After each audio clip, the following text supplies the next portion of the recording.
চিৰচবুৰ তেতিয়া ৰাস্তা বিচাৰি বিচাৰি এইখন দীক্ষাতি বছৰি ইনষ্টিটিউটত মই এডমিশ্যন লৈছিলোঁ আৰু মই কোচিং ষ্টাৰ্ট আৰম্ভ কৰিছিলোঁ। মই শিক্ষাগুৰু দুজনে মোক আদৰ্শ দিছিলে, মোক ৰাস্তা দেখাইছিলে আৰু মই সেইখন ৰাস্তাত সদায় অনবৰত চলি থকাৰ কাৰণে চেষ্টা কৰিছিলোঁ। বহুত বিফল হৈছোঁ মই জীৱনত, বহুতটা বিফল হৈছোঁ।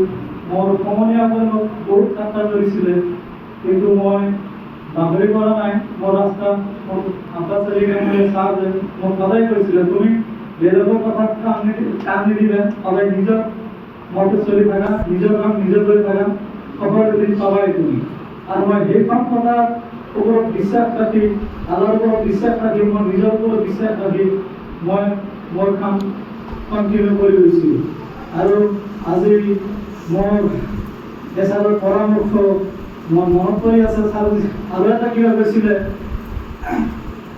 মই আজি যিখন ষ্টেজ আহি পাইছোঁ তাৰ কাৰণে মই মোৰ ছাৰক মোৰ অন্তৰৰ পৰা ধন্যবাদ জনাইছোঁ।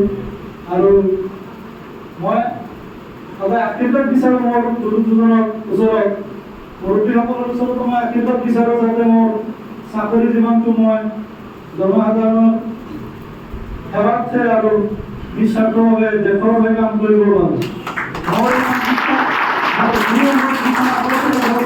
মই মোৰ গুৰুৰ আদৰ্শ সদায় অনুসৰণ ৰাখিবলৈ চেষ্টা কৰিম। আৰু মোৰ এটাই কথা, মোৰ বন্ধুসকলক যিবিলাকে অনাগত দিনত ইণ্টাৰভিউ মাৰিবলৈ যাই আছে, তোমালোকে সদায় নিজৰ ওপৰত বিশ্বাস ৰাখিবা, গুৰুসকলৰ কথা মানি চলিবা। আৰু বিফল হ'লে কথা নাই,